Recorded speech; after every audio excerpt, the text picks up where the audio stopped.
Welcome to another live forum with your man, your resident Redskins fan, Louie T. Thank you for joining me on this program. Talking all things Redskins on the program tonight. Hopefully the audio is better. I made a couple of changes, and I'm hoping that everything is a lot smoother than it was the last time. I had no idea the audio was so bad last time when I did it. No one actually said anything to me, so I thought it was fine until I went back and watched it and realized that the audio was horrendous. That being said, a lot of things have transpired since the last time we met. Redskins have made a number of moves to get under the cap for the new league year that starts tomorrow at 4 o'clock Eastern Standard Time. Redskins were $5 million over the cap prior to the moves that they made yesterday, the biggest of them being the release of Robert Griffin III. Of course, that was a move that we knew was coming. Some other moves that we weren't quite sure about that did actually take place.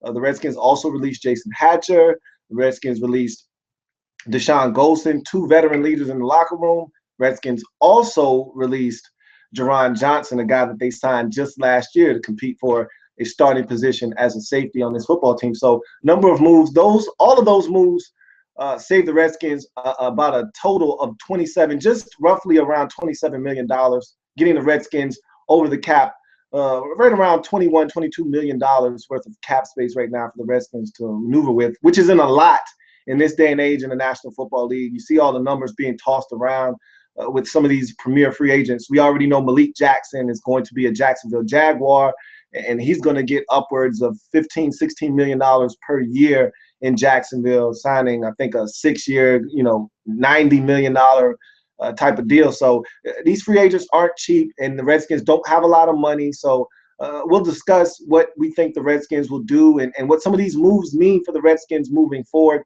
If you're going to comment, I got the actual box over here in the corner where you can comment. So I've got the description, the question, the Q&A box over here. So you can comment over here on the actual Google Hangout question and answers box, and I'll see it on my screen. I also have Twitter up. If you're going to comment or ask a question via Twitter, please use the hashtag SkinsForum like we did last time. So again, if you're on Twitter, hashtag SkinsForum, I'll see it. It'll come into the box, and I'll be able to read off your tweets. And also have my phone and my tablet open, ready for business. So if you come via Twitter, you come via the YouTube channel, you come via the Google Plus, I'll see it all and we'll discuss it all. Not going to be here all night. And so we're going to try to keep this to about an hour, maybe a little bit over that, but try to keep this at a reasonable time. It is 10 o'clock. It is a Tuesday night. People do have to go to work tomorrow. I do understand those things. So let's jump into it. Any questions? The floor is open. Let's discuss the Redskins and this offseason and the league year that is approaching tomorrow at 4 o'clock. You got questions? I'm going to answer them the best way I can. Let's chop it up, guys. Give me what you got.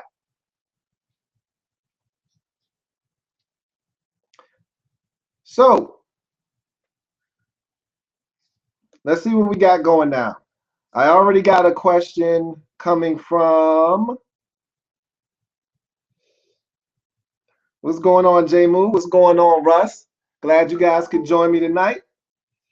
Let's see what we got going on.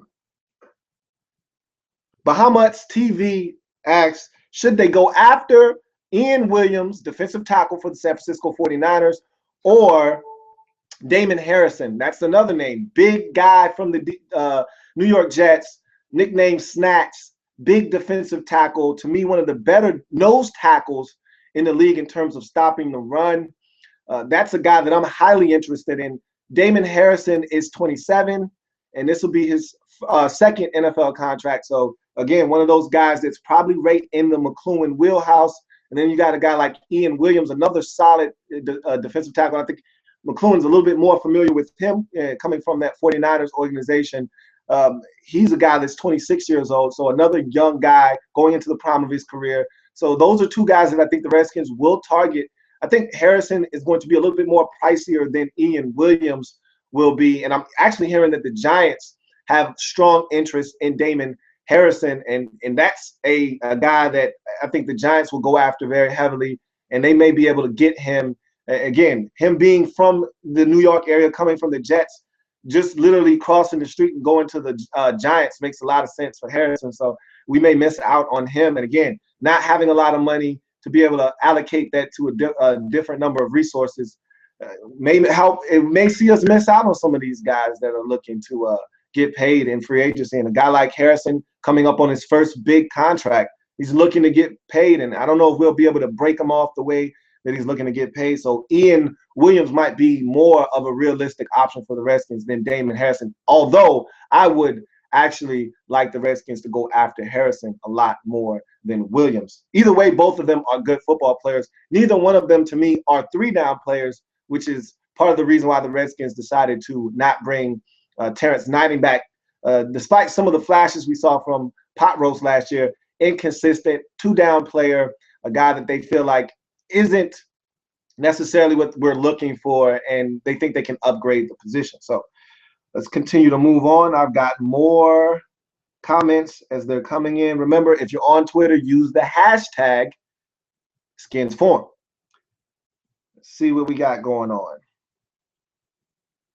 Ski Dabs asks the following: what contract did you want for Cousins? If we have a good season next year, we're going to get killed for not signing him to a contract now. It's as simple as this. With Kirk Cousins, I don't think they're comfortable signing him to a long-term deal, paying him, $20 million, 19, 20. I think $18 million, 18 and a half could get it done right now. I just don't think the Redskins are comfortable paying 18 and a half. I think they're reportedly the deal was maxed out at 16. Their offer to Kirk Cousins was maxed out at $16 million.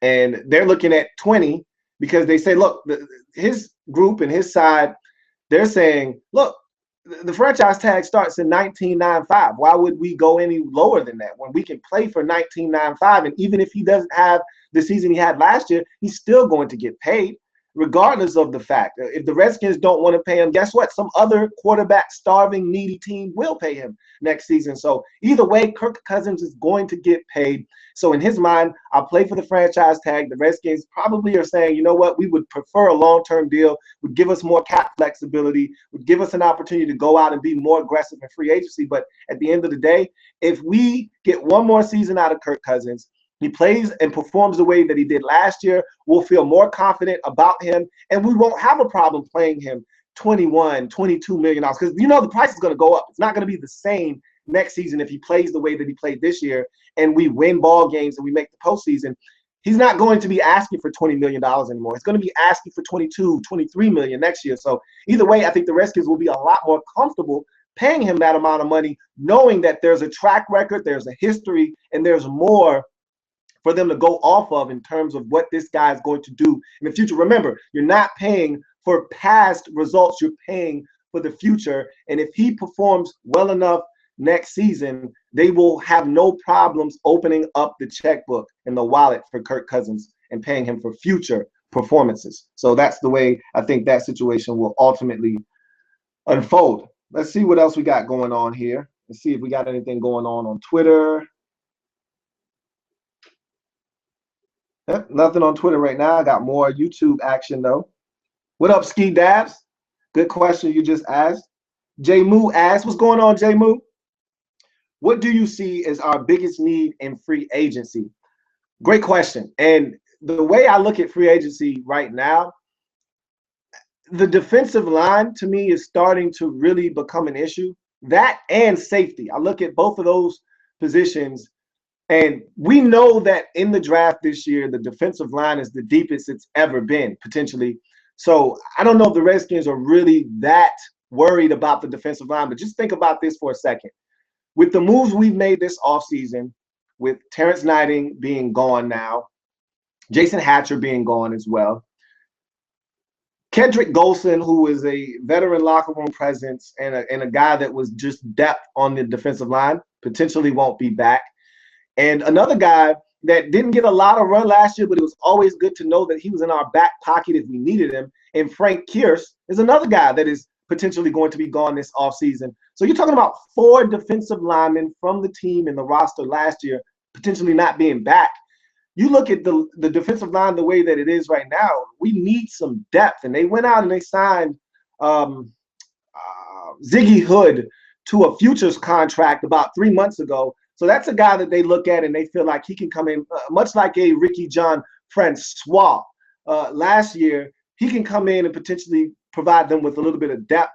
So that's why they signed him to that futures deal, a couple of months ago. But we still need more depth along the defensive line, and I think you could get a little bit of that done in free agency. But the safety position is also something I think the Redskins need to look at. There are some really intriguing safeties out there in free agency. So I would love the Redskins to target maybe free agency, a guy like Tashawn Gibson. Again, we don't have a lot of money, but I think we have enough to go out and get one or two guys that can be impactful on this football team. Keep in mind, we still have some safeties on the roster. I think that they like D. Hall getting another year under his belt at free safety. I think they really like Duke Iheanacho. I love Duke Iheanacho, but he hasn't proven to be able to stay healthy.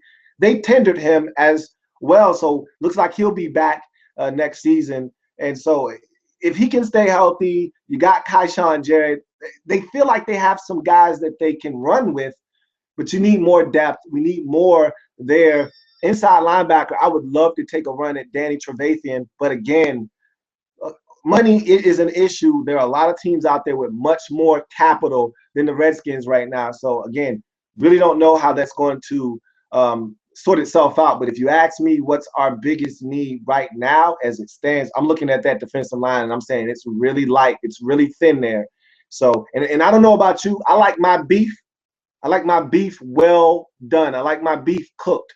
These young boys that's going to come into the league, they're not going to be as adept at stopping a run and two gapping and doing some of the things, or in our specific scheme, one gapping and getting up the field. They're not going to be as adept at that as some of these veteran guys that have been in the league, know some of the tricks of the trade. I like my beef cooked. Those guys that are coming into the league, they're raw. They're not cooked beef. They're raw. I like my beef well done. So I'd love to see us go out and get a couple of veterans to help bolster that defensive line. That's what I think our biggest need in free agency is right now as it stands. Let's see what else we got going on. If we got any action on Twitter. I know we got some more YouTube action for sure. So let's jump there. Again, you guys can comment on the Google Plus Q&A section as well. I'll see it on the screen. See what we got going on YouTube. Ski Dabs asks the following. Let's go back. Yes. Ski Dabs asks the following. You think the Skins should trade their first-round pick for 2 seconds? Rams look like a good trade partner. Look, Scott McCloughan has already said he's open and willing to moving back in the draft. He's not moving up. So anything and everything is on the table. And it's funny that you asked that, because I actually had a conversation with one of my buddies about the Redskins and potentially trading out of the first round and trading back. And I said, look, it's funny that everyone is talking about what the Redskins will or won't do at 21 in terms of what position they will draft. I'm saying don't rule out the possibility of us not making a first-round selection at all.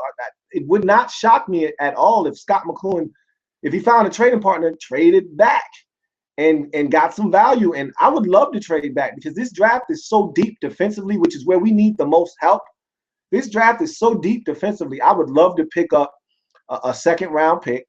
And if I'm not mistaken, the Rams are the only team in the league, and I may be wrong on this, but I think they're the only team in the league with 2 second-round picks. So I would love to get one of those second-round picks off the Rams and have 2 second-round picks. And, if you move back out of the first, you're getting some more compensation. So we may end up getting a second, a third, or a second and a fourth, and a fifth as well. So you're going to get a lot of compensation for coming out, depending on how far back you move.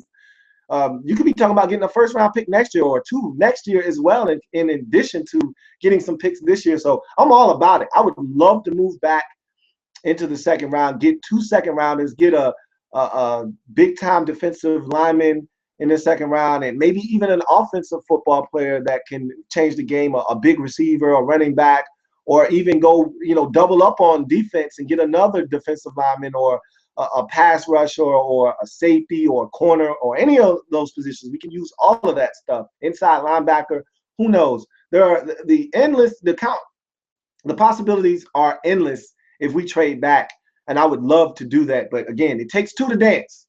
And so we can want to trade back all we want, but if we don't find a trade partner, it's not going to happen. See what else. Ski Dabs had another question. Let's see what Ski Dabs also asked.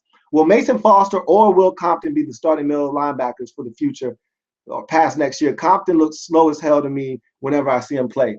Yeah, I agree. It's funny that you say that because I listened to Chris Cooley talk about Will Compton, and he swears up and down that Will Compton is an athlete and that he's fast. Will Compton is not that fast. And one of my biggest gripes with our defense is the fact that our defense isn't fast enough. We don't have a fast defense, haven't had a fast defense for quite some time. We haven't been athletic on defense since the days of Sean Taylor and LeVar Arrington on the same defense. We've been a very slow defense. And I would love for us to, that's why I want a guy like Danny Trevathan, because again, he comes in and instantly upgrades the speed, the team speed defensively. That's why I want Duke Iheanacho to stay healthy, because him on the field instantly upgrades the speed on our defense. We need more athletes defensively. That's why we don't make enough plays in my estimation. We're not fast enough. I like Mason Foster. I like Will Compton. I don't love those guys. I don't mind Will Compton starting. I don't mind him starting at all, but he needs to have someone athletically gifted right next to him. That's why I felt like Keenan Robinson and him would have made a great 1-2 punch in the middle of our defense, but they've grown sour on Keenan Robinson. Doesn't look like he's going to be back. And again, another one of these homegrown products that I think is going to go somewhere else and flourish, and it really makes me sick to my stomach, but that's the way it is, and we'll have to move on. But I would love to upgrade the inside linebacker position, and I do see both of those guys coming back. They already tendered Will Compton, so he's going to be back. I don't see anybody giving us a draft pick for Will Compton. I see him being back on the roster, and I think he's a guy that will get better with more snaps. I like his smarts. I like his ability to call out the defense and get everybody lined up. I just want more athleticism, and that's just the end of that. I just want more athleticism on defense, period. Let's see, we got more comments coming. Keep them coming, guys. I love it. Let's see if we got any action on Twitter. Nothing on Twitter, but we got more YouTube action. Remember, if you're on Twitter, use the hashtag SkinsForum if you want your comment to be read on the program. Courageous Matt says, hey, Lou, been watching you since the days of the dry race, boy. Hey, thanks, man. I really appreciate that. Can you see us making any more big-name cuts, extensions this offseason, more specifically at receiver? Cut Andre Roberts, extend Pierre. Let's get into the rest of his comment, because I think this is a juicy one that we really need to discuss. And I do think that getting rid of Andre Roberts is definitely within the realm of possibility, and it's something that I could see happening. So I definitely think that that's something that we could do. I'm all for it. I'm on board with getting rid of Andre Roberts. I don't see the use for him any longer on this football team. He's not the main punt returner anymore. He's not a guy that's viable, even though he had a 99-yard kickoff return for a touchdown last year. And he's not terrible at receiver. He's just inconsistent. You know, we've seen him make great catches. We've seen him drop easy passes. If they don't get rid of him, I wouldn't be upset. But if you're scratching and scrounging for pennies like we're doing right now, cutting Jeron Johnson for $1.1 million, if you feel that bad about your cap situation, and keep in mind, I think some of these guys, it doesn't do you any good to cut them now. And I think Andre Roberts is actually one of those guys that if you cut him after June 1, so if you cut him after the June 1st deadline, then you get some more money back. So it doesn't benefit the Redskins right now to make a move on Andre Roberts. They may have every intention of cutting Andre Roberts, but they can't do it now, because if they do it now, they're not going to recoup some of the money that they would if they waited until June the 1st. So again, he may be cut. They just may not do it now because it's not beneficial to them to do it right now. But Pierre Garçon and Dashon Jackson, I really think that they're not going to be able to restructure either one of those guys' deals, because I think Pierre already made it clear last year, not trying to restructure my deal. I don't want to restructure my deal. I'm happy with the base salary that I'm getting. I don't want you to give me any money up front and try to backload any of my money, because I'm not going to be here to see it. So I don't think Pierre is interested in redoing his deal. Dashon, I think same boat. You know, he's in the last year of his deal. We signed him to a 3-year deal. This will be the last year of his deal. I don't see Dashon saying, hey, go ahead and give me my money up front, because he's not going to be around. So I don't see either one of those guys restructuring. And Scott McCloughan made it very plain and simple that he didn't have any problems with those guys playing under the cap numbers that they currently have. So if they're looking to keep the nucleus of the offense together, I think they will do that. And I don't see them having any problems with that. I think Andre Roberts would be the one guy that they would come to and say, either you got to take a pay cut or you're gone. And I can see them just getting rid of him altogether, because with Crowder, with Deshaun Jackson, with Pierre Garçon, and still having Ryan Grant on the roster, and then the Redskins potentially still having some resources to go out and make some moves in the draft, and maybe even free agency, I can see them adding a receiver or two and having some young guys on the practice squad that they may like, that may get an opportunity. Who knows? We'll see what happens. But Andre Roberts, to me, is definitely a guy that I think could be a cap casualty. Let's see. Okay. What up? What up, J Moo? J Moo with another question via Google. Let's see. He asked the following: do you think Matt Jones could be a full-time back? I actually do. I actually liked what I saw from Matt Jones last year. Matt Jones. Who? Matt Jones. Really liked what I saw from Matt Jones last year. But two of the biggest questions of the offseason for the coaching staff, and you've heard this reiterated over and over and over again, is they need more consistency from him. They want him to take his body and his training and his preparation more seriously. I don't think he did that. And that's not uncommon for rookies to come into the league and underestimate what it's going to take for them to take it to that next level. And same thing with Preston Smith. He came in, and there's a reason why his production at the end of the season was much better than it was at the beginning, because he started to take steps to get his body in better shape. And more importantly, he started to hustle more in practice and all those things. Players, teammates got on him about not hustling. He turned it around, and you saw the production spike for him at the end of the season. Matt Jones is another one of those guys where if he gets his body in shape and he's mentally more engaged, and his biggest thing that he's going to have to do next year is hold on to the football. He's got to be more decisive in his cuts. He's got to run behind his pads better. These are all things that can be fixed. That's why everyone's so high on Matt Jones, because the mistakes that he has, they're correctable. He's got all the physical gifts and talents that you need out of a big-time back. He's big, he's physical, he's fast. Those aren't problems. His problem is run behind your pads. You have to be more decisive in your decision-making as a running back, and maybe be more patient at times and allow blocks to develop. And then you also need to do the biggest thing as a running back: hold on to the football. If he can do those things, and those are all correctable things, I think he can be a big-time back for us moving forward. And I think that's why they feel comfortable allowing Alfred Morris to hit the streets, is because they feel like they have a difference-making back in Matt Jones. Wouldn't surprise me if they added another back. I think they need to add another back. I would love to get my hands on Lamar Miller. Don't see us doing that. But again, the draft is going to have some guys that I think can come in and be viable options as well. We still have Chris Thompson. Silas Red is coming off injuries. I don't really like Silas Red per se. I'm not a Silas Red guy myself. I think he's a regular back. He's just another guy. I think we can go in the draft and find a back that can be a difference maker, though, as well. So we'll see what the Redskins decide to do there. Let's hit YouTube again. Let's check Twitter. Let's see if anybody's talking on Twitter. Okay, got a little action on Twitter. JB, what's going on, JB? At Cold Beer for Life asks the following: hey, Lou, what's your thoughts on potentially resigning Will Blackman? We need depth at cornerback. Thought Will Blackman played well for us last year. Look, you guys will love Will Blackman when he's not on the outside, okay? I think every single one of us as Redskins fans cringed when the deep ball would be thrown to Will Blackman's side. All you could do was hold your collective breath and hope that he didn't get beat like he did in the Giants game.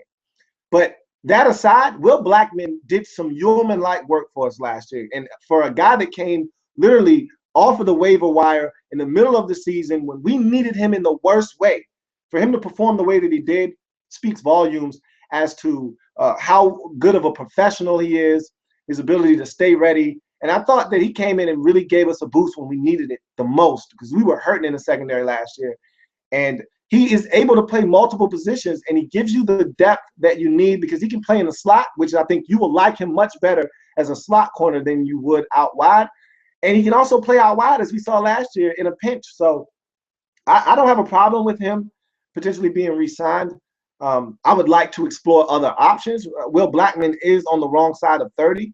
So you would love to see the Redskins explore a younger option. But in terms of a cheaper option, I don't think you'll find a more competent, cheap option in the cornerback market than a Will Blackman, a guy that's familiar with our scheme. And we feel like we can trust putting him on the field and having him be productive for us. So, all right. Got some more YouTube action. Let's see what Twitter is talking about.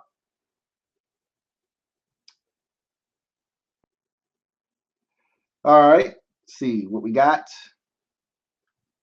Don't actually see the name from this comment, but it says, hey, Lou, is Joe Barry a good defensive coordinator? I actually liked the job Joe B did last season.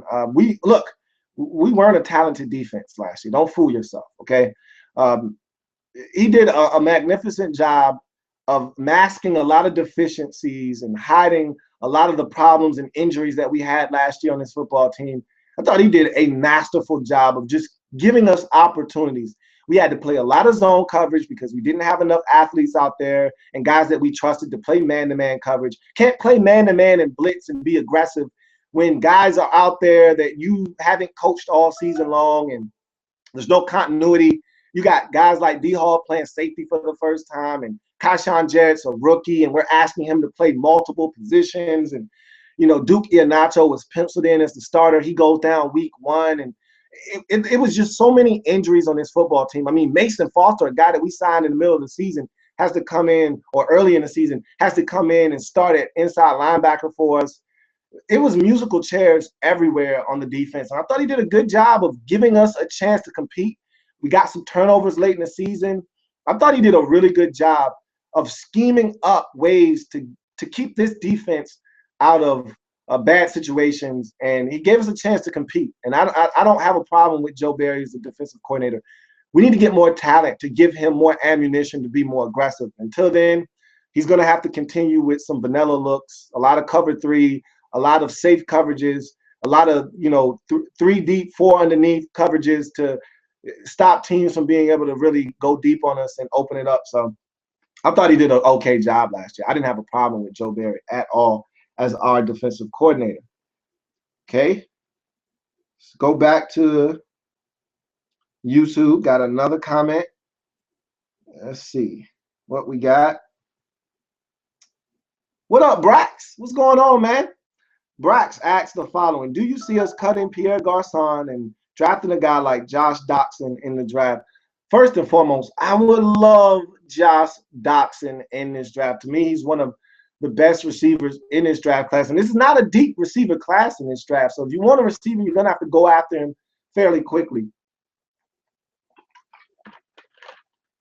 That being said, I don't see us getting rid of Pierre Garçon. He's too instrumental in the success of this football team because he does a number of things that other guys don't do on his football team. He does a lot of the dirty work. He's the guy going over the middle, taking the tough shots. Remember, late night Philly ball game, the game-winning touchdown, he takes a shot, holds on to the football. We don't have – name another receiver on our football team that's taking that shot and holding on to the football. You can't. We don't have that guy. I don't know if Josh Doctson is that guy. Keep in mind, Josh Doxson's not a big guy. He's 195 pounds, and he's 6'3". He's not a big guy. So I don't think he's going over the middle and taking a shot from anybody's safety, anybody's inside linebacker. Pierre does that. Keep in mind, Pierre is one of the best run-blocking receivers in the entire National Football League. So, again, more intangibles, more dirty work. He plays with a fire and a testiness that you can't teach. And we don't have enough guys with dog in them as it is. I just see Pierre being too big of a part of this offense to get rid of him. And so I think we wouldn't necessarily have to get rid of Pierre to draft a guy like Josh Doctson. If he's high on our board and he's the guy that they're targeting when we select, they'll pick him because keep in mind, Pierre Garçon and Deshaun Jackson it's a distinct possibility that neither one of these guys are back next year. So you need to start grooming receivers for the future. We don't currently have a guy on the roster right now that can take either one of those two players' positions on this team as it now stands. So they definitely need to go out and get a receiver. Even if it's only one, they need to go out and address receiver in this draft and have a guy grooming. And even if he's not getting a lot of snaps, just learning what it means to be a receiver at this level behind two really good receivers in Dashon Jackson and Pierre Garçon. Got some more Twitter action. My man JB at Cold Beer for Life asked the following: why are we going after Chris Long? I like Chris. He's on the wrong side of 30 and at the end of his career. I agree. When I first heard that the Redskins were going after Chris Long, I had the Scooby-Doo going. I had the Scooby-Doo going. I had no idea. I really didn't understand the logic behind the move. But I'll tell you this much. I get it from this standpoint. You get rid of Jason Hatcher. You get rid of Deshaun Goldson. A guy like Kedrick Goldson may not be back. Terrance Knighton is no longer going to be on your football team. No more Alfred Morris. What I'm getting at here, you're losing a lot of veterans on this football team. And so what veterans do you have in the locker room? No more DY, who's a huge veteran presence on this football team. He's not going to be back.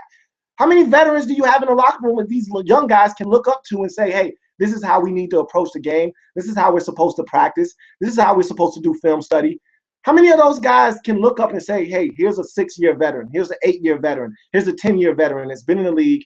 This is who I need to model my game after. We don't have a lot of those guys anymore. You got D. Hall, Pierre Garçon, and not many other guys that you can look to in the locker room. You know, you got Trent Williams, who's a vocal leader in our locker room. Kirk Cousins still hasn't been a figure in the locker room long enough to be that guy. He may grow into that eventually, but there's not enough of those guys that will stand up and be a voice for some of these guys in the locker room that they can look to, turn to, and when things aren't going well. And that's when these leaders make their most money, and that's when they show up the most, is when things aren't going well. Like last season, things weren't going well. They had a players-only meeting. I don't know how well these players-only meetings work, but when guys stand up and say, hey, we need to be accountable, we need to take responsibility for our actions on the field. We can't blame the coaches. We can't blame this guy. We can't blame this guy. We got to take responsibility and culpable for our actions on the field. Veterans can do that. Young guys can't do that. And so I look at Chris Long as a guy that's a veteran that may have something left in the tank. I don't know how the Redskins view him and how they even view him, because I don't necessarily see him as a good fit for our defense. But again, we play in a lot of nickel packages. We play with a lot of 4 down linemen. So I mean, it's not going to be foreign from what he did in St. Louis necessarily, but I heard the interviews went well. He liked his visit with the Redskins, and he may potentially sign here. Again, the only rationale that I could come up with was he's a veteran presence, and you need veterans in your locker room, and we don't have enough of them because we just got rid of about 4 or 5 of them this offseason. So that's the way I look at the Chris Long situation. I think that's why the Redskins are looking at Chris Long as a potential solution. Let's go to Facebook. Got some more that's not Facebook. Got some more YouTube action. Let's see if we got some more Twitter action as well. All right. Checking the YouTube account. Courageous Matt asks the following: we need a Batman pass rusher, as you said in the past videos. Could Julian Galette fill that role for us? And how do you think Chris Long would fit in our scheme? Kind of touched on Chris Long already. I don't know if they would ask him to stand up in a 2-point stance, or if they would still allow him to put his hand in the dirt. I'm pretty sure in nickel packages he would put his hand in the dirt if we went out and got Chris Long, and we would add him to the mix of our pass rushers. But as far as a Batman, absolutely Julian Galette could be a Batman for us. And I don't know how well he's going to perform coming off of an Achilles. Again, normally with an Achilles, like we saw with D. Hall last year, you don't have your explosiveness in year 1 coming back from an Achilles. Julian Galette is really a player that is based off of explosiveness. You take that away from him, he's an ordinary guy. So I don't know if Julian Galette is going to come in and be as disruptive as we would like him to be.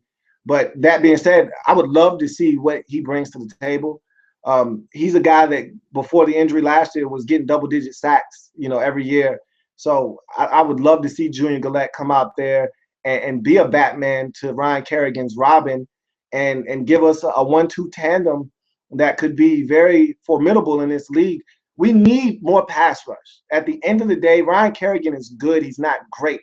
We need a guy that can win one-on-one situations on 3rd and 7, can pin his ears back, knowing that it's a passing situation, and go get the quarterback. I would love to see the Redskins address that. And Julian Galette is the guy sitting right there in our lap that they need to figure out a number that's good for both parties involved and figure out a way to get him back in burgundy and gold so we can try to get this guy healthy, rehab him, and get him back on the field and see if he can be productive for us. All right, let's see if we got any more Twitter action. Keep it coming, guys. Got some more YouTube action. See what we got going on. Redskin fan says, hey, Lou, why is Julian Galette's situation very odd, and what's your prediction on his contract? So here's the situation. He fired his agent because his agent was reportedly the same agent as Redskins GM Scott McCloughan. So conflict of interest there. And he was upset because his agent last year signed a deal that gave the Redskins the right of first refusal to his contract this season. So in a nutshell, he can go out and try to get a deal from another team, but the Redskins can match any deal that he gets on the free agent market. So what that does is, if you're a team looking to sign Julian Galette, let's say you offer Julian Galette a 1-year, $6.5 million deal. Redskins have up to a week to match that offer. The Redskins can take their sweet little time matching that offer.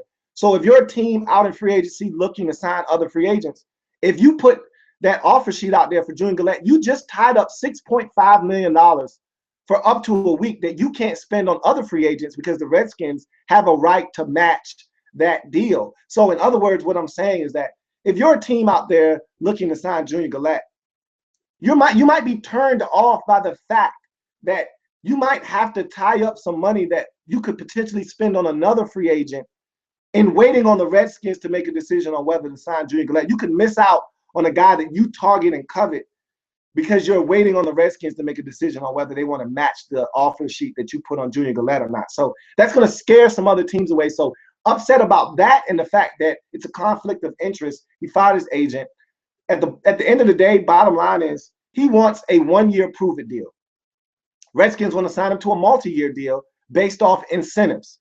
You know, if you don't get in trouble, if you hit a certain amount of benchmark in snaps, if you get a certain amount of sacks, certain amount of tackle for losses, you'll make X amount of $1 million. You'll make X amount of bonuses and that, and so forth and so forth. So Redskins want to sign him to a 3-year, $24 million deal, which is essentially 8 per, but a lot of that money will be earned based off of bonuses and incentives. And that deal could potentially grow to $30 million if he hits all of his benchmarks. So that's the problem. That's where the hang-up is. Redskins want to sign him to a short multi-year deal, 2-3-year deal. Julian Galette wants to sign a 1-year prove-it deal because he wants to go out, get 11.5 sacks, four fumbles, and then next year turn around and parlay that into a 4-year, $47 million deal from some team next year. So that's what Julian Galette wants to do. He doesn't want to tie himself down with a multi-year deal when he can get a 1-year deal, make some money this year, and then make even more money next year. In his mind, that's what he wants to do, and that's where the hiccup is. And they got to figure out a way to work a deal that makes both parties happy that are involved. See if we got any action on Twitter. And we do. JB at Cold Beer for Life asks the following. You think they'll ask Trent Murphy to put his hand in the dirt? And do you think Ari Kwanjo will start at guard? I don't think Ari Kwanjo will start at guard to answer the latter of the two questions. I think they like Sean Laval, who's coming back off of injury. We know Brandon Scherff is going to be entrenched on the offensive line. So I think they're going to give Laval the first opportunity at being the guard that will start. Now, if they're not pleased with him coming off of his injury and they're not pleased with his play, you can see a change there. Absolutely. I think they're moving Spence along the center, which I love. So I think that's going to give Ari Kwanjo an opportunity to potentially compete.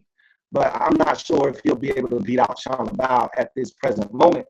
And Trent Murphy, as far as he's concerned and sticking his hand in the dirt, I haven't heard anything about that yet. I think the Redskins understand that he's not going to cut it at outside linebacker. And I think they've come to the realization that that's just not going to be something that he's going to be adept at this level. He's not athletic enough.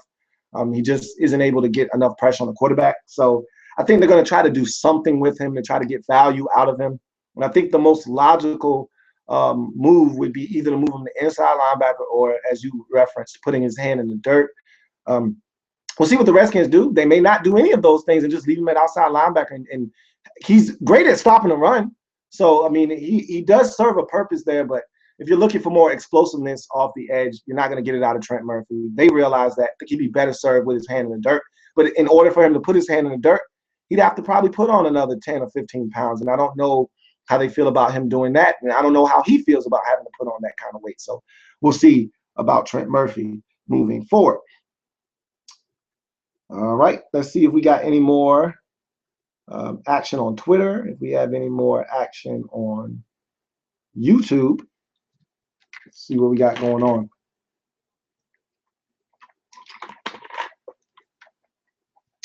And this is awesome, guys. Keep it coming.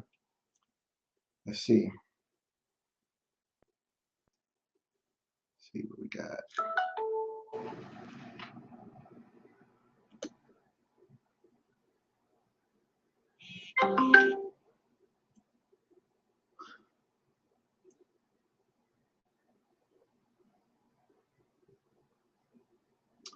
All right. Just got something coming into the inbox.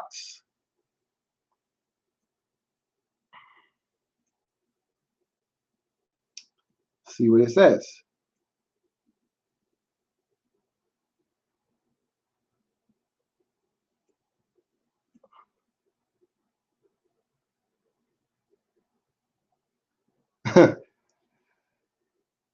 I just can't stand that cap hit. LOL, says Shane. What cap hit you referencing? Which player are you talking about in terms of the cap hit? Redskins don't have a lot of guys with the dead money, and a lot of the guys with dead money situations, they've been holding on to them as it stands. But I look at a lot of the moves until we get some more questions. I'll just spout about a couple of things that I've seen of late. With all the moves, it's apparent that the Redskins are definitely going to target the defensive line in the draft. I can assure you of that. They may even go out and get a guy or two in free agency, but I just told you how thin we are along the defensive line.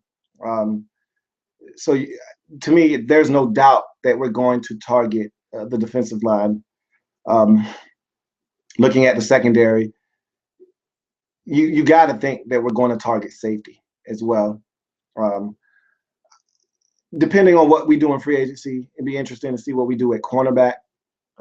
Cully, and I talked about this on the last forum, that Chris Culliver is a guy that is very interesting because if the Redskins aren't enamored with him, they signed him to a deal, and there was a clause in his deal that if he got suspended for some of his transgressions in San Francisco, if he was suspended at all for that the Redskins had a loophole in his contract that would allow them to get out and really recoup a lot of the money in his deal, because he's due, if I'm not mistaken, upwards of $8 million this year. I think his cap number is really high. So if the Redskins were to cut him, I think they would get like $7 million back from Chris Culliver. So it'll be interesting to see how they feel about him moving forward, and if they feel like he was a good investment or not. And if they don't, and they do decide to part ways with him and recoup some of that money, then cornerback would be a need for us as well. And he's not going to be ready to start the season. Remember, he hurt himself the weekend of Thanksgiving. As I was eating my Thanksgiving turkey, I hear that this guy, tore his knee to shreds in practice. So he's definitely not going to be ready for the start of the season. And we're probably going to have to put him on the pup list. And that means he's going to miss the first 6 games, depending on when our bye week is, first 6 weeks of the season for sure. So we might have to address cornerback anyway, and bringing a guy like Will Blackman might be a necessity for us. Let's see. Redskins fan 21 asked, or he didn't ask anything. I already answered that. Let's see.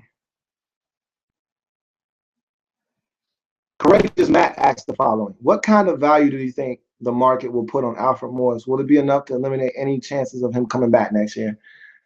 And to be honest with you, to be very brutally honest and frank with you, I don't think they want Alfred Morris back. They would love for someone to give him a good enough offer to where it's not even in the question of whether he can come back to Washington or not, because I don't think they feel like Alfred Morris is a difference making back. And I love AM, but AM is not a difference making back. But I just want Alfred Morris to be paid. I want him to get paid. He's done such a great job for us. And whether it's with us or somebody else, I just want him to get the value that he deserves. And I don't think there's going to be a great market for him out there, but there will be a team that will be willing to pay him something.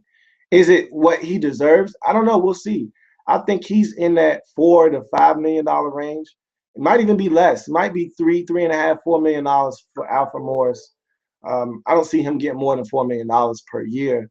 A 3-year, $12 million, a 4-year, $16 million deal probably is in the wheelhouse for Alfred Morris somewhere. But at the end of the day, I don't think they want him back. I think they see him as a disposable running back. I don't think he'll be back in Washington. And I think they're hoping that someone gives him a deal that takes him off of the market and doesn't have to make them answer the questions from the fan base and the media as to whether he can come back to Washington or not. Let's see if we got anything going on Twitter.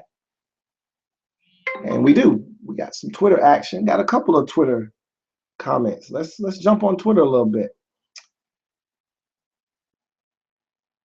Let's see. At Cold Beer for Life says, I agree with you. Spencer Long seems like a natural fit at center. I don't want expensive Cam Chancellor. I've heard Cam Chancellor a bit as far as a name that's been thrown out there for the Redskins to potentially have as a guy that they might want to trade for. I'm not sure if I want to give up what it might take to get a Cam Chancellor. I love Cam Chancellor. I love his game, and he would be an instant upgrade. And I talked about getting more speed and more athletic defensively and getting more playmakers. I mean, that guy right there fits all of the above. So I'd love to have a chance of getting a Cam Chancellor, but I also don't want to give up what it's probably going to take to get Cam Chancellor. And I don't think Scott McCloughan wants to do that either. Another comment from Twitter. What's up, BFG, man? What's going on, Chief? Good to hear from you, man. Thanks for joining me. Or joining us, I should say. Agent of Chaos. My man. What's up, Boo? What's going on, man? At Booba Bonics asks the following. What's up, Lou? What's going on, Bo? He said, it's been a while. Hope all is well. And it is, man. Hope everything's good with you. How do you feel about Chris Long and Lamar Miller? Look, I've said it on this forum and on the last forum. I would love nothing more than the Redskins to go out and get Lamar Miller. Y'all know how I feel about Lamar Miller because he brings speed to the table, something that we lack desperately on our football team, offensively, defensively. You take D-Jax out of the mix, and we don't have a lot of speed. Rashard Ross, you take him out of the mix, we don't have a lot of speed offensively. And so if you can infuse some speed in the backfield, and Matt Jones, when he gets going, and he's a guy that can get up there top speed-wise, but he's got to get going. Lamar Miller doesn't need a lot of space. He can go from 0 to 60 real quick. So I would love to have him in the backfield. Problem is Lamar Miller wants $7-8 mil per. We're not giving Lamar Miller $8 or $7 million per year. So I think we're priced out of his market, to be honest with you. But I would love nothing more than put a 26 jersey on Lamar Miller and ask him to be our new Clinton Portis for this offense. Chris Long, we've talked about Chris Long already, but just to recap, I think they look at Chris Long as a veteran presence that can come in. They must think he still has some gas left in the tank. He's on the wrong side of 30, but injuries have beset him the last couple of years. If he's healthy, he's still a productive football player, and I think they feel like he'll come in. We've gotten rid of a bunch of veteran presence in the locker room. Think about it. No more Terrance Knighton. No more Dashon Goldson, who was a team captain last year. No more Kedrick Goldson. The longest tenured Redskin on the roster probably won't be back again. No more Jason Hatcher, another veteran presence and a locker room voice. So you're getting rid of a lot of guys. No more Darrel Young, a fan favorite, and more importantly, a big locker room guy. You're talking about a lot of veteran presence being removed off of this football team. I cannot overstate this enough. You need veteran presence in your locker room. They are the glue that keeps your football team together, especially when things aren't going well. And even though Chris Long would be coming into a new environment, he's been in the league long enough. He's a guy that is very accountable, and he's someone that you want as a veteran that young guys can look up to. So that's what I think. That's the angle that I'm taking with Chris Long. He's not a long-term solution. He's the Band-Aid on a position that, frankly, needs a little bit of surgery. He's the Band-Aid option, though. He'd be coming in for a year or two max, and they would be looking for him to provide probably more so of a voice in the locker room than a guy that's going to come in and be ultra productive for us. Let's see, we're getting a lot of action on YouTube. I got another Twitter comment. Remember, if you're tweeting me on Twitter, use the hashtag #SkinsForum. Ben Hoff asked the following. Let me jump into Ben's comment real quick. He asked the following. What are the odds Reed is extended this offseason? Will it become another tag situation next offseason? That's a hell of a question. And frankly, I believe that they would love to get a long-term deal with Jordan Reed, but this is the thing. Much like Kirk Cousins, they want to see another year of production, heavy production from Jordan Reed. I don't think they mind paying him because they realize the talent that Jordan Reed is. He's one of the best tight ends from a receiving perspective in the league. They understand that. They know the talent that is Jay Reed. They understand. They know what's good. But this was his first year having that breakout season. And he's always been a guy that's been injured. And if he can put together another season that looked like 15 and 16, they're going to do it up for Jordan Reed, and he's going to get paid. He's going to get broken off. And I don't think it would even come to a contractual situation where they would have to slap him with the franchise tag. I think they would be more willing to pay Jordan Reed off of a second big-time season. If he goes out and balls like he did last year, they're going to break him off.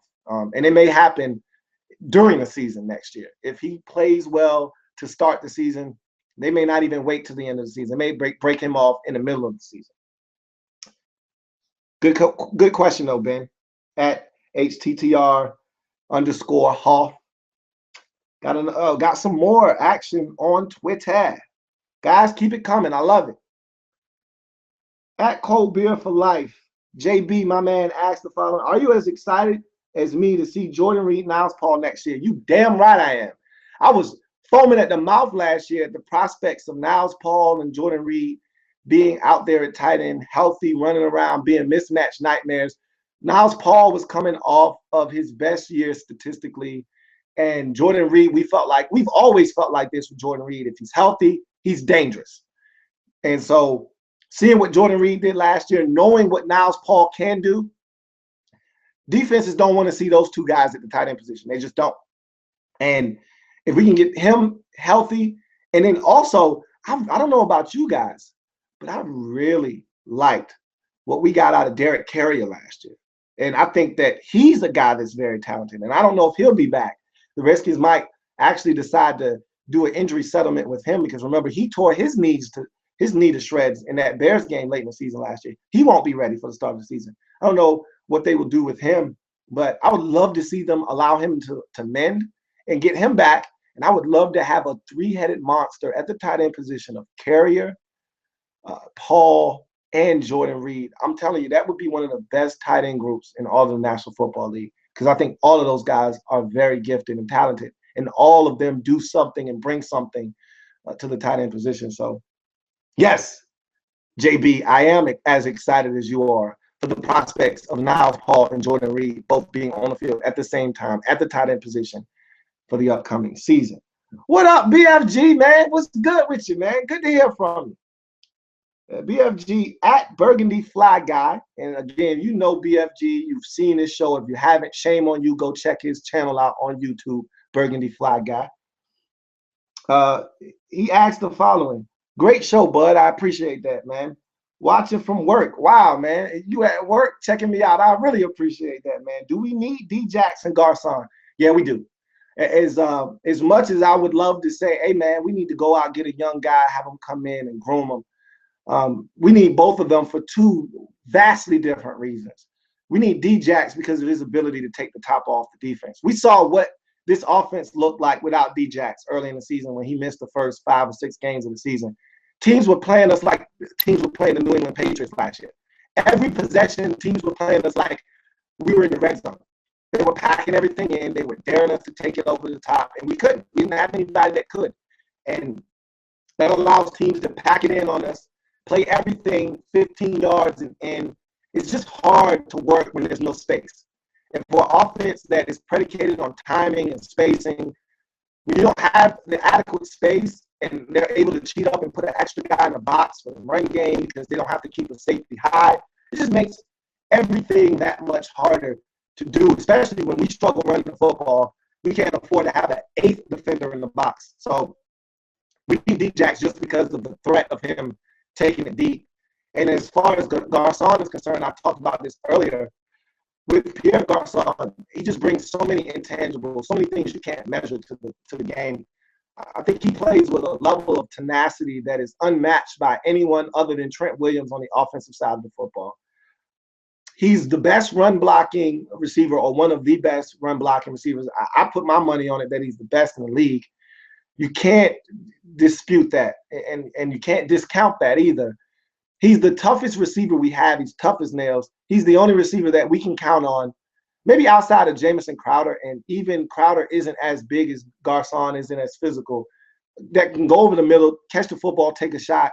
I keep referencing the game-winning touchdown versus the Eagles. That was a hell of a catch. He took a hellacious shot on that catch, hung on to the football, won us the football game.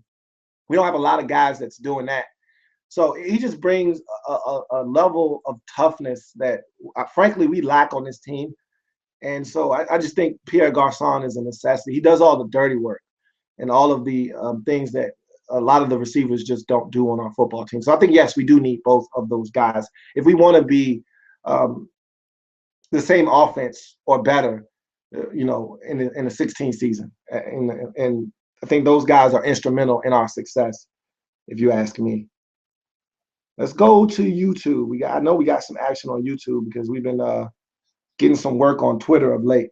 And I think we got some more Twitter action. We do. So I'm gonna come back to Twitter. Let's see if we got anything on YouTube. Don't want to neglect guys that are on YouTube. Let's see. Okay, got some action. Vince Valencia. What's up, Vince? My question for the forum: do you think our punt return? He says, what do you think about our punt returner game? Do you think Jamison Crowder can or will end up taking over the reins from 2016? I can't see the rest of your question. It won't allow me to pull it up. Let's see. I might be able to pull it up. Oh, yeah, I can pull it up. I really like his production from his rookie season. All right, so Jamison Crowder was ineffective as a punt returner in his rookie campaign. But that doesn't mean I don't want to see more of him. I want to see more Jamison Crowder on punts because I thought last year was more of a feeling out process for him. He came in, I think sometimes he doubted himself. Should I fair catch? Shouldn't I thought at times when he should have fair caught it and didn't. And then when he shouldn't fair catch, he did when he had space. Then there were times where, like the Buffalo game, for instance, we had that game sewn up like a tailor, relatively easy like Jerry Heller. We had that game done in the first half. Bills pinned at their own 1 yard line. They're punting from their own end zone. We're about to get the football back. They hadn't stopped us offensively yet. We're about to score yet another touchdown. He muffs the punt that gives the Bills an opportunity. They go down, get points, and it prolonged the inevitable, which was a blowout Redskins victory. But he's going to get better, I think. I said all of that to say this. He's going to get better. I think he learned a lot of valuable lessons from experience last year in the punt return game, and I think he can be a dynamic punt returner for us. So I would love to see him get some opportunities back there, and I think they haven't given up on him yet as a punt returner, and I don't think they should. Let's see if we got anything else. I think I saw another YouTube comment. So let's check that out. See what we got. What's up, Russ? Russ asked the following. Kirk has been working on health and fitness the past year, which clearly showed on his design run plays. What do you think? What 40 time do you think Kirk can run right now? Kirk's more athletic than people give him credit for. And he was even athletic when he was at Michigan State. And remember, back in the 2012 season when Kirk came in for Robert Griffin III in that Cleveland game, his only start of the 2012 season. Remember, we ran a bunch of bootlegs with Kirk in that football game, and they were highly successful. Kirk Cousins is a guy that he's more of an athlete than people think, and it wouldn't surprise me if Kirk Cousins right now could run a 4.83 40. You know, I think he's more athletic than people give him credit for, and I think he's a guy that is capable of holding his own athletically with some of the better athletes at the quarterback position in this league.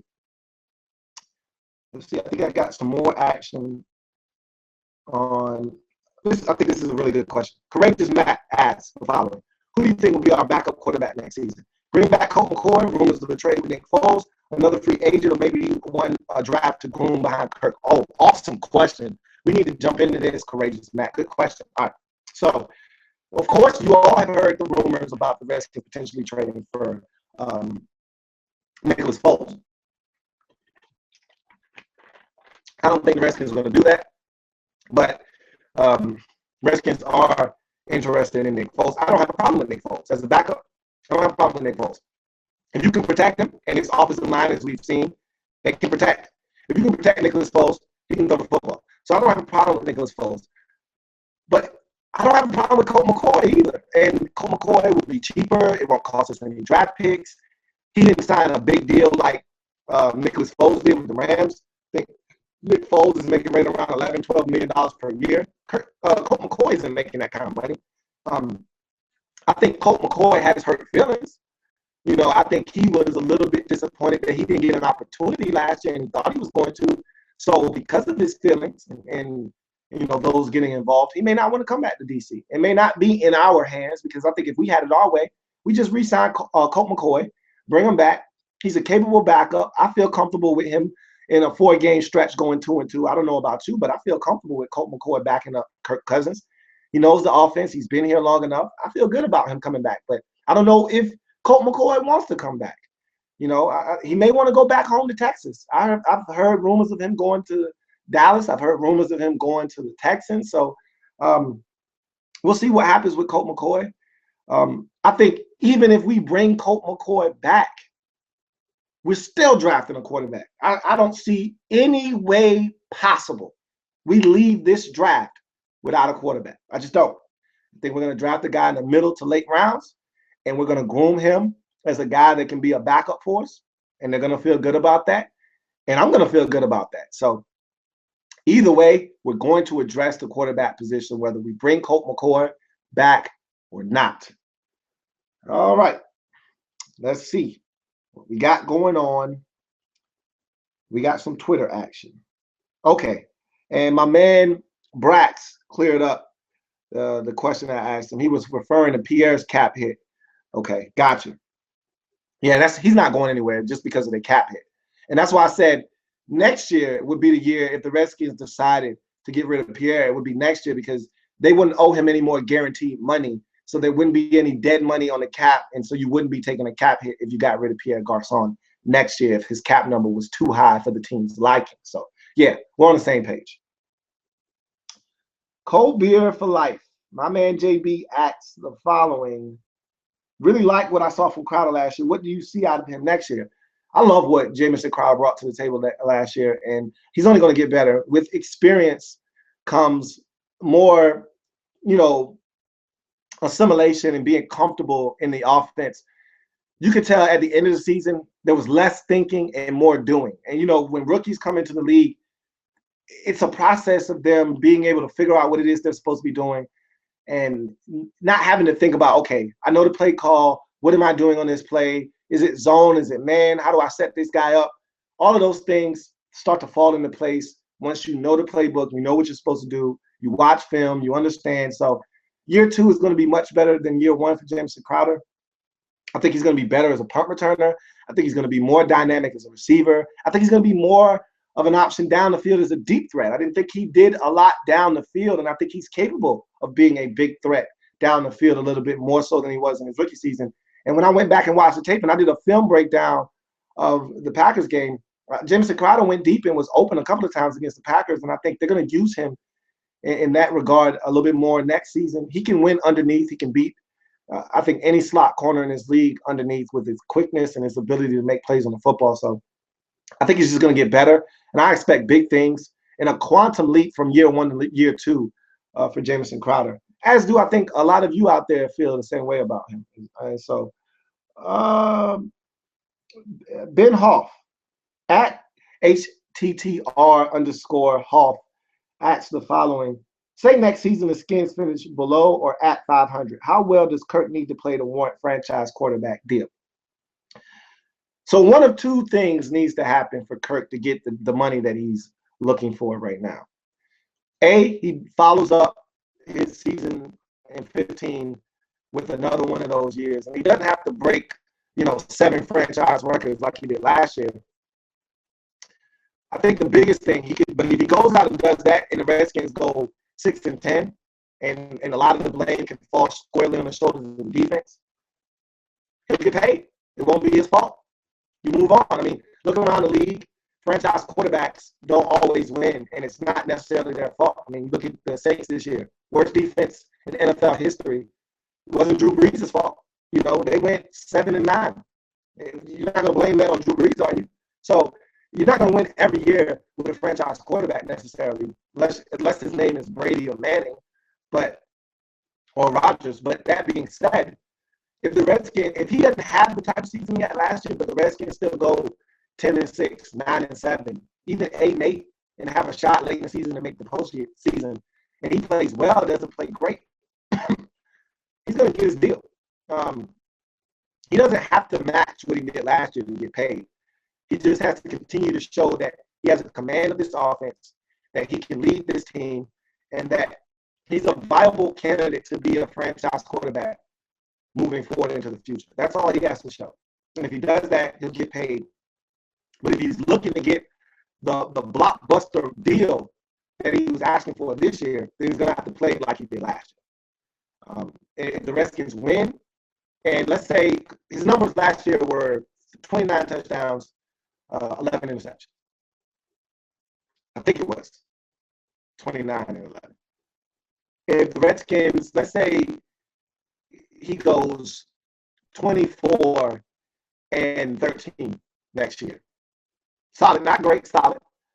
And he throws for 3,700 yards. This year he threw for over 4,100, set a Redskins franchise record. Let's say he throws for 3,700 yards, 3,400 yards.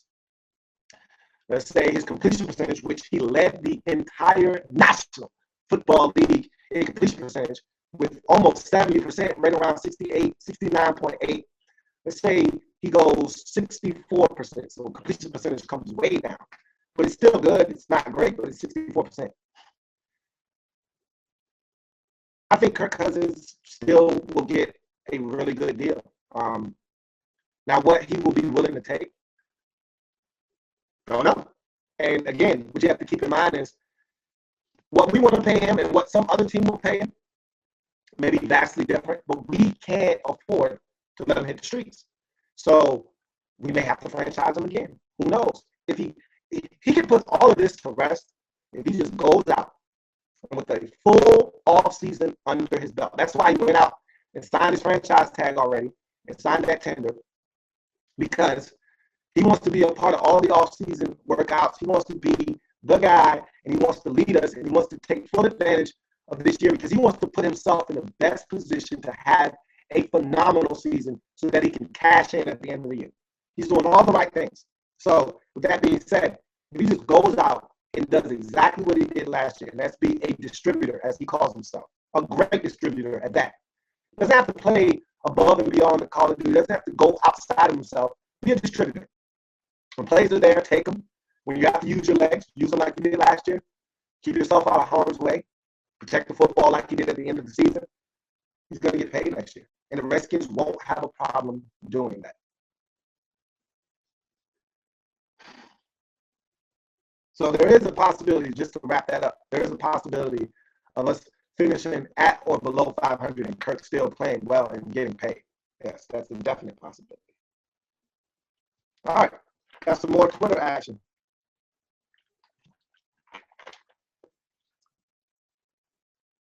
At L.A.B. R3 AP3R, my man Brax asks the following. I'm excited to see Scherff in year 2. I don't think he gets enough credit for his solid rookie play. I thought he was phenomenal. And credit to Scott McCloughan and the Redskins for just drafting the best player available last year. I don't think we talked enough about the decision to draft him at 5, because let all the draft experts tell you, and I tell people this every year when I talk about the draft, I don't give a damn what position the guy plays. If you tell me that he's going to be a Pro Bowl type player for the next 10 years, sign me up. Who in their right mind is going to be talking about the Redskins overdrafting a guard at number 5 overall in 5 years if this guy's a Pro Bowl football player? Tell me one person that's going to say, yeah, but the Redskins overdrafted him at number 5. You don't draft a guard in the top 5. Who the hell cares? If the guy's good and he's productive, that's all I care about. And I'm glad that the Redskins realized that. And they didn't hesitate to move him from tackle to guard. They said, look, we got Morgan Moses over here that we think can play right tackle. We can kick you inside the guard, pair you up with Morgan Moses, and we're going to have a right side of the offensive line that can be one of the best for years to come. And I love it.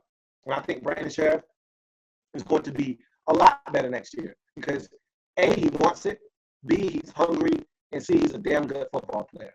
And I think you put those things together with his technique, his strength, and the nasty streak. And I questioned his nasty streak at one point. I don't question it any longer. He has it. He'll be a damn good football player. And much like Jameson Crowder, I expect big things from him in year 2. A monumental leap from year 1 to year 2. Less thinking, more action. I expect him to have the offensive mind and his play down packed to a science as to what they're asking him to do. And I think he's going to be a lot better because of the experience that he gained in his rookie season. Got some action on Facebook. So we're going to jump into that. Or excuse me, I keep saying Facebook. Got some YouTube action. So I'm going to jump into that. Keep it coming. Remember, if you're on Twitter, Skins Forum is the hashtag. I think we're going to go to 11:30. It's 11:15 right now, so we'll go for another 15 minutes. Let's jump into the courageous Matt, who has another comment. Let's see. After having a full year to recover, do you see D'Angelo Hall return to his playmaker ways playing at safety in 2016? I'm not sure. I will say this. I expect more explosion out of D'Angelo Hall. I thought he was very slow last year, and that was to be expected. I wasn't expecting him to be the same dynamic D'Angelo Hall that I saw at the cornerback position. A, he was playing a new position. B, he was coming off a double Achilles. Remember, he had the same Achilles surgically repaired twice because he injured it again after surgery. So talking about a guy that had the same Achilles repaired twice, I wasn't expecting him to be a big playmaker and be explosive out there. I am expecting him to be better at free safety. I want to see him pick some passes off. I want to see him be more instinctive. I want to see him be like a Charles Woodson for us, a guy that roams around the field. You know, I'm going to tell you what I was impressed with last year that I didn't expect from D-Hall was the level of physicality that he played at the safety position with last year. He was throwing his body around with reckless abandon, and I loved it. Loved it. If I can get that coupled with him running, taking great angles to the football, and picking it off, we may have found us a short-term solution at free safety. I'm hoping for it. No guarantees, we'll see what happens with D'Angelo Hall in 2016, second year at free safety. But I will say I'm expecting a lot more out of him this year than I was last year when he first took over. Let's see what else we got on YouTube. If we got anything else. No more comments on YouTube. But I do have some more action on Twitter. At Cold Beer for Life, my man JB asked the following. You think we'll see some more Houston Bates this year? I like the limited flashes I saw. You know what? Houston Bates is one of the guys I rooted for last year. And he looks a little explosive to me off the edge. I agree. There were some flashes there where there was one game, and I can't remember exactly what the game was, but he came in on a third down. It was 3rd and 1. He jumped in the backfield and made a tackle for a loss at a critical juncture of the game. There's some explosiveness there with Houston Bates.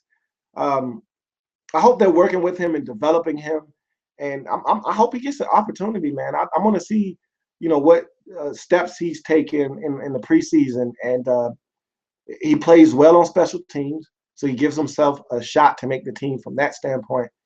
And if he continues to develop, man, we may have something, a hidden gem there at outside linebacker, because I thought Houston Bates did show some flashes there. So we'll see. We'll see if he continues to get better in the offseason and they give him a look-see at outside linebacker.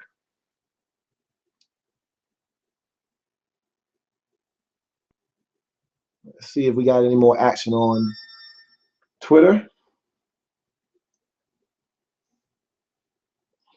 I want Danny Trevathan says, Agent of Chaos on Twitter at Booba Bonics. Yes, I do too, man. I want Danny Trevathan in the worst way. And I'm willing to spend, $6, $7, $8 million to get him. If he's asking for top-notch money, that would be a really good investment in my eyes. I wouldn't be willing to spend that on a guy like Lamar Miller. I wouldn't be willing to spend that on a safety like Tashawn Gibson, but I would be willing to spend that on a guy like Danny Trevathan. You damn right. Sign me up for that. I hope we're in that. I really hope we're in that sweepstakes. Haven't heard much on the Danny Trevathan front, so I don't really have a lot to say as far as what teams he's considering and if the Redskins are among them. But I hope secretly we're really digging in on and targeting certain guys, and I hope he's one of them, because I really like Danny Trevathan and the versatility that he brings to the table and what he could mean for this defense. We need a presence like that at the linebacker position. We don't have, and I can't stress this enough, and I've said it a number of times, we don't have enough playmakers on defense. We don't have enough team speed defensively. And a guy like Danny Trevathan instantly upgrades our defense and our team speed.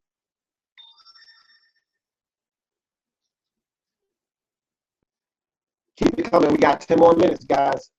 Keep the questions coming. All right, let's see what we got on Twitter. My man Brax at LER3AP3R says, I know there is a chance we would let him go with K-Rob, but what's the benefit? Will he really be that expensive? Let's talk about K-Rob, man, because I kind of briefly glossed over this earlier in the forum, but I didn't really elaborate. So the situation with K-Rob is like this. The Redskins are disappointed in Keenan Robinson. I think they've grown sour on him. So this was the situation last year. He got injured. It was one of those nerve injuries. So he probably had a stinger or some type of pinched nerve, much like Corey Lichtensteiger did. And remember, it took Corey a long time to come back. And with those stingers, everybody's different. And you just don't know how much strength a guy will get back in that shoulder, because generally when you get a stinger, it happens in that neck shoulder region. Remember, Tyshawn Jarrett got a stinger at the end of the season against the Cowboys in the season finale. He's still recovering from that, a stinger. He has not fully recovered yet. So stingers are very iffy. That being said, the Redskins didn't think that Keenan Robinson's stinger was as bad as Corey Lichtensteiger's or nearly as bad as Kyshawn Jarrett's. So they expected him after, 2 or 3 weeks to be ready to go and get back in the game because they felt like they could use him at the linebacker position. And he was fully practicing, but when it came time for game day, he didn't want to play. He didn't think he was ready to play. And I think some of that had to do with him knowing his pending free agency. He didn't want to put bad tape on film. And so he didn't want to go out there on the field what within his mind was one shoulder to perform. And the Redskins would say, hey, you're not injured. You're hurt. Go out there and play. You can play hurt. Guys can't play injured, but you can play hurt. You're just hurt. So get out there. He didn't want to get out there. So they soured on him. And then when Will Compton and Mason Foster started playing well, they just put him on the bench and they never let him get off the bench. He saw the field in nickel situations toward the end of the season. But I think in his mind, he's ready to move on from the Redskins. And I think the Redskins have made a conscious decision to move on from him as well. I've already said that I'm disappointed because to me, I look at him like another Antonio Pierce, another guy that's a homegrown product that we molded into the football player that we want him to be. And then we're going to allow another team to benefit from what we've already coached him up to do at this level. And I think he's a hell of an athlete. I think he's going to be a hell of a linebacker. Somebody, if they put him in the right system, allows him to play football, he's going to be a hell of a football player for somebody. I don't like the idea of Keenan Robinson going somewhere else and maturing as a football player and playing good football for somebody else when he should be doing that for us. But I just think there's some hurt feelings involved, and there's also a team that has soured on a player that I think has immense potential. I'm frustrated about the whole situation, but I've come to grips mentally in my mind that he's not going to be back. So we'll see what happens. I don't see a situation where Keenan Robinson is back in burgundy and gold, which is very frustrating because if you would have asked me before the 2015 season, which player on the defensive side of football outside of vitamin B has a chance to really have a breakout season and take that huge step to becoming a Pro Bowl player, I would have told you it was K-Rob. So really frustrating in the developments that happened in 15 that potentially sees him on the way out in 2016.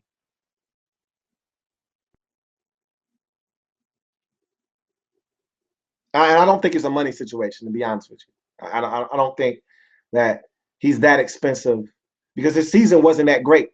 Had this been a discussion after his 14 season, be a different story. But he didn't have a great 15 season. So I don't think it's a money situation. I think both parties mutually are like, hey, you go your way, I'll go mine. So let's see.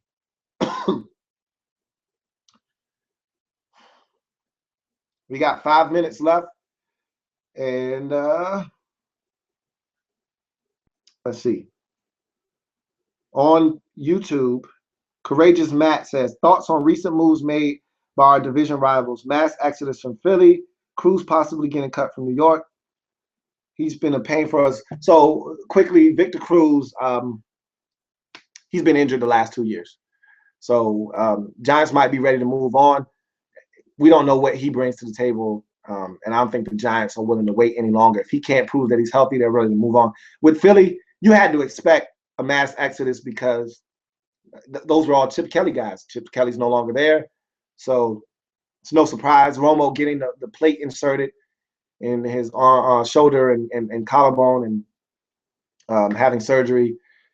So he should be around this year. A healthy Romo is a dangerous Romo. So, I don't worry too much about what other teams in the division are doing. If we take care of our business and we play the best Washington Redskins football that we can play, I feel like we're one of the better teams in our division. So if we take care of us, I think we should be just fine. Black Rhino or Black_Rhino asks the following. Let's say Murph moves to defensive end. Do you think he can get off blocks and make plays in the run game? Yep, I sure do. And I like him better as a defensive end than I do an outside linebacker. But that being said, can he put on the weight, have the necessary sand in the trunks that's necessary to make that conversion from stand-up outside linebacker to defensive end?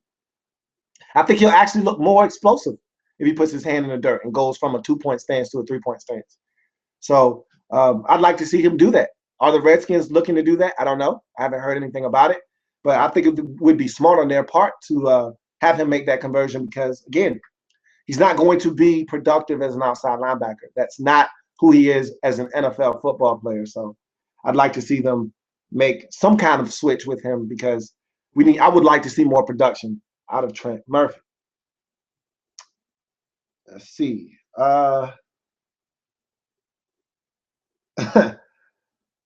My man Brax says at LER3AP3R says, I will rage if K-Rob is let go. I'm going to let you know right now, start raging, my man, because I do not see K-Rob coming back. And he's so talented. There are other teams around the league that realize this is an athletically gifted linebacker in our system. If we bring him in and we let him play, he can make plays for us. Don't think for 1 second other teams haven't taken notice. And it wouldn't surprise me if K-Rob ends up in the division or ends up playing for another team around the league and flourishes in someone else's defensive scheme. He's a talented football player. I want to see him back here, but I don't like the way the season ended with him and the team, and I don't think that either one of them is really hell-bent on getting anything done to keep him here, to be frank. Sergio, what's going on, Serge? At SE_RGIO5 says, just got off work. Should we cut Andre Roberts for cap space and Crowder benched him? I kind of talked about this already. I think the Redskins will eventually cut Andre Roberts. If they don't, it wouldn't make me one bit of difference if they don't cut him. But I think he's one of those guys that you don't benefit cutting him until after June 1st. Because if the Redskins cut him now, you would have like a cap savings of like $2 million. If you cut him after June 1st, you would get $4.4 million or something like that from cutting him. So cutting him now would not be beneficial to the Redskins. Cutting him after June 1st would be. So if Andre Roberts is going to be cut, I think you won't see that done until after June the 1st.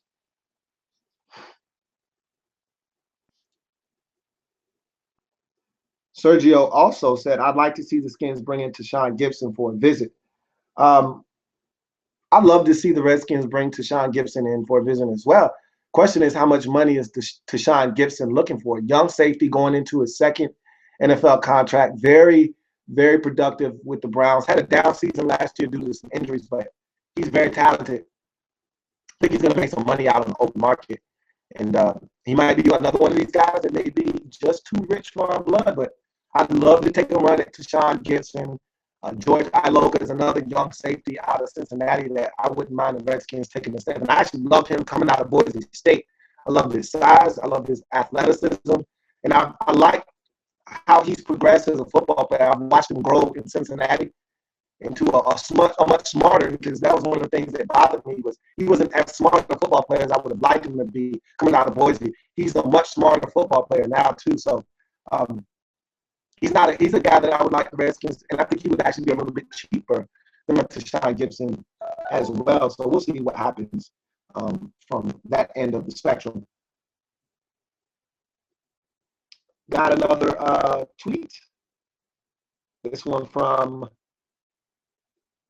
Brax, my man Brax, and at LER3AP3R. I'm hoping we draft the speedy running back and forget the Lamar Miller dream. This draft class has a few. I agree. I think this is a deep draft class at the running back position. There's a guy out there named Tyler Irvin out of San Jose State, ran a 4.4 flat at the combine. He's 5'9", very diminutive. I think he's right around 195, but the guy can fly. He caught everything, looks smooth. Was a workhorse at San Jose State. So don't let the small stature fool you. A lot of people have comped him to Darren Sproles. I'd love to take a flyer on that guy in the mid to late portions of the draft. There are a number of guys like him in this draft that you can get that have speed. I don't want to pay Lamar Miller $8 million or $7 million a year. I'd love to get Lamar Miller in here, but if he's asking for that kind of money, which that's what I've heard he's asking for, he's not going to get it here. So, I mean, I'm all for cheap labor in the draft, and I think there are a number of running backs that would fit what we would want to do moving forward. So I'm with you on that, Bryce. I most certainly am. And let's see if we got anything else on Twitter. I'll take one more question. It's 11:30. We'll get out of here after this. Thanks for Courageous Matt says, thanks for answering all my questions. Really looking forward to us getting better through free agency in the draft. Keep up the good work, HTTR, man. I appreciate you checking out the live forum. And that to me is a perfect way to end this Redskins free agency and off-season forum. I thank you guys for joining me out there. As always, I am a Redskins fan, Ashton Burgundy and Gold. A Redskins spirit will never die. A Redskins spirit will never fold. Until we meet again, hail to our beloved Redskins. We'll do this again. It was a lot of fun. I love answering and interacting with you guys on these live forums. We'll do this sometime in the near future. Maybe after the Redskins make a couple of moves in free agency, we'll jump up here and we'll discuss those, as well as some of the moves and what they need for the draft and some of the moves that they made in free agency and how it will impact the draft moving forward. So that's been another Redskins forum here on the Louie T Network. Thank you guys for joining me. See you next time. Have a good one. Keep tuning in.